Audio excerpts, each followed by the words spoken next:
Assalamualaikum. Aku kenalkan diri aku sebagai Fifi. Berusia 29 tahun dan dah berkahwin 6 tahun. Aku tak tahu macam mana nak mulakan cerita ni. Dan aku cuba ringkaskan untuk korang faham. Tapi aku tak nak korang jadi macam aku. Aku sekarang sedang menderita penyakit mental disebabkan perbuatan suami aku sendiri. Semoga cerita ni jadi pengajaran untuk korang yang mendengar. Sebelum berkahwin, aku dan suami aku tu aku gelarkan sebagai Syahril, bercinta 5 tahun. Sebelum bertunang, Syahril kantoi ada perempuan lain selepas kerap kali outstation.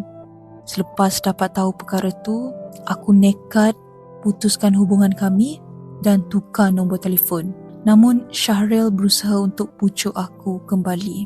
Syahril cari aku di tempat kerja dan janji untuk berubah. Aku yang masa tu dah mula rasa kesian dan meletakkan syarat supaya kami bertunang dan bernikah dalam masa terdekat. Syahril akhirnya tunaikan janji dengan meminangku dan kami menikah selepas 2 bulan bertunang. Tapi nak dijadikan cerita, 5 hari sebelum menikah, Syahril meluahkan rasa dia berubah hati dan tak dapat melupakan perempuan tu dan bercadang membatalkan pernikahan kami. Aku ambil pendekatan untuk tetap tenang dan mencadangkan supaya kami bernikah dan bercerai selepas tu. Kerana memikirkan persiapan semua 99% dah selesai dan juga memikirkan keadaan mak aku yang tengah sakit selepas diserang stroke akibat darah tinggi. Syahril pun bersetuju dengan cadangan aku. Selepas minggu nikah, aku meluahkan hal penceraian. Tapi lain pula cerita dia. Syahril bersungguh-sungguh pucuk aku supaya lupakan niat untuk bercerai sebab dia dah pilih aku untuk dijadikan sebagai isteri. Dipendekkan ceritanya pula, setahun lepas bernikah, aku masih lagi dara. Rupa-rupanya Syahril tak sentuh aku sebagai bukti kepada perempuan tu yang Syahril masih sayangkan dia. Perempuan tu tahu kami sudah berkahwin dan Syahril membuktikan dia terpaksa kahwin dengan aku dengan tidak menyentuh aku. Selepas kantoi perkara tu, aku jadi hilang arah. Aku sakitkan diri aku. Aku pukul diri aku. Aku ambil cuti seminggu dengan menipu bos aku. Aku kata aku keguguran. Memang aku sangat murung waktu tu. Kami bergaduh besar. Syahril rasa bersalah dan cuba memujuk aku.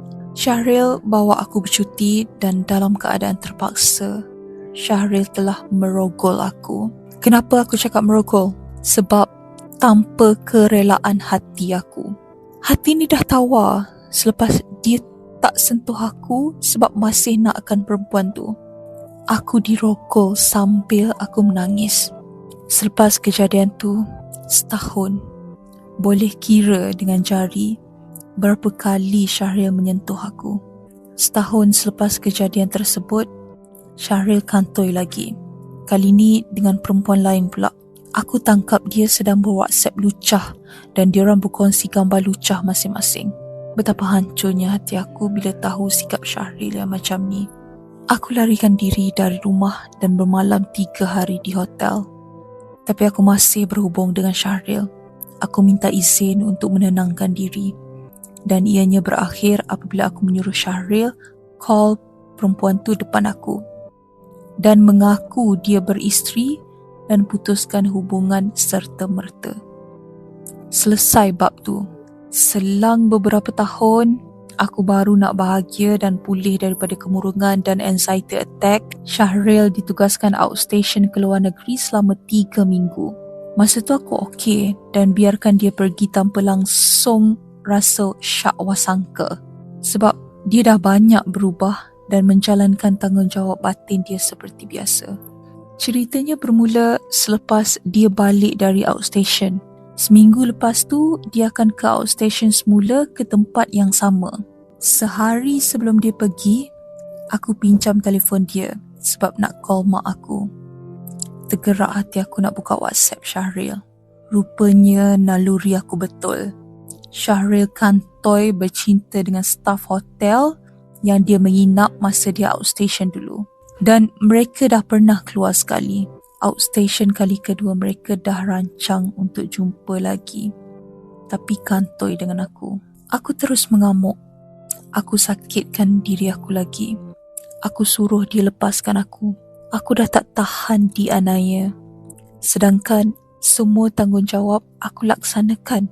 Dari makan, pakai, tempat tidur, nafkah batin, semua aku tunaikan.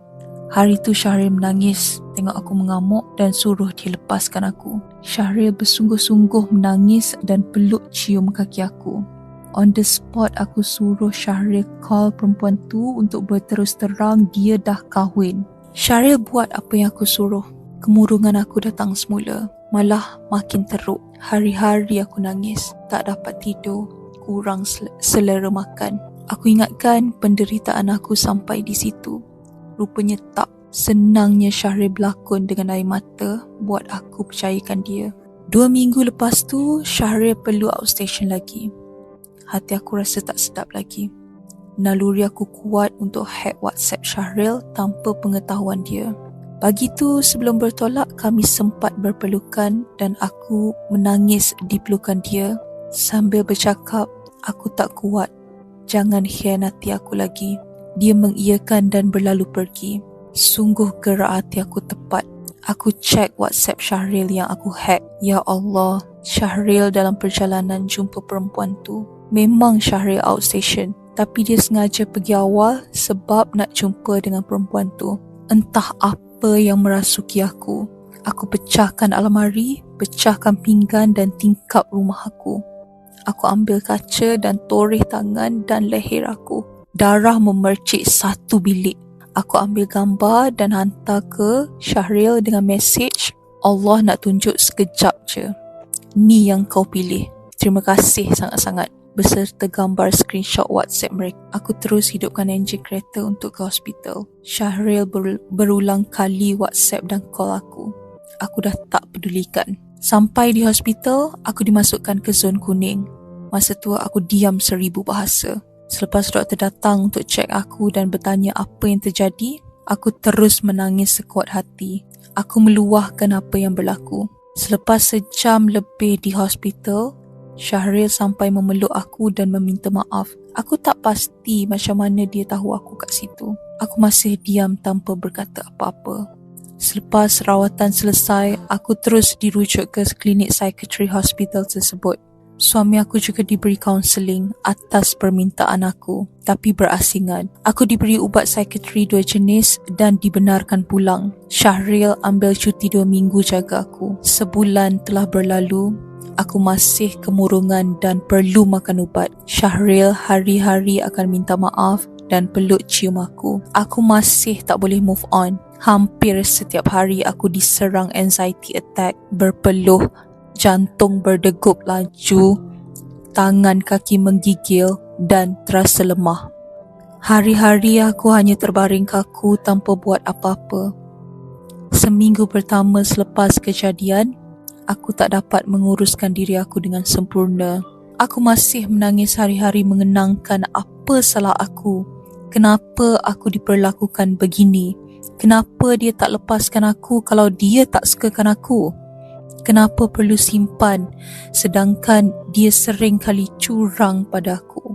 Aku bukan seperti aku yang dulu. Aku seorang yang happy-go-lucky. Di sekolah, akulah ketua pengawas, ketua kawat. Di kampung, aku terkenal sebab sikap ramah dan baik aku dengan semua orang. Saudara mara aku kenal dengan sikap periang. Dan bila aku tak balik kampung, mereka akan call, cakap, tanpa aku tak meriah rumah. Ibu, ayah, adik-adik, pakcik-pakcik, makcik-makcik, maafkan Fifi. Fifi dah tak macam dulu. Fifi sakit. Fifi perlu makan ubat. Fifi takut jumpa orang. Berat Fifi dah turun 7 kilo. Fifi terperap di rumah hari-hari. Fifi menangis. Fifi sayang Syahril. Kalau Syahril tak sayang Fifi, Fifi rela diceraikan. Fifi tak minta semua ni. Fifi tak kuat. Macam mana Fifi nak minta tolong sedangkan sekelumit kuman pun Fifi tak pernah share apa-apa masalah Fifi dengan orang. Fifi tanggung semuanya sendiri. Fifi tak nak menyusahkan orang.